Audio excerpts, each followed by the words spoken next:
முதல்ல கோவை தெற்கு சட்டமன்ற தொகுதி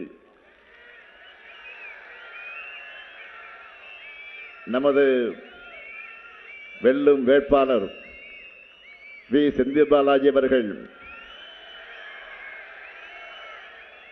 முன்னாள் அமைச்சர், கழகத்தின் மேற்கு மண்டல பொறுப்பாளர். அவரை பற்றி உங்களுக்கு அறிமுகம் செய்ய தேவையில்லை. செந்தில் பாலாஜி என்றாலே செயல் வீரர், செயல் வீரர் என்றாலே செந்தில் பாலாஜி. நினைச்சத சாதிச்சு காட்டுபவர் செந்தில் பாலாஜி. அதனால தான் கோவையில் நிற்கிறார். எந்த வேலையை ஒப்படைச்சாலும் அதை சிறப்பாகவும் எதிர்பார்த்ததற்கு மேலேயும் செய்யக்கூடிய ஆற்றலை பெற்றவர்.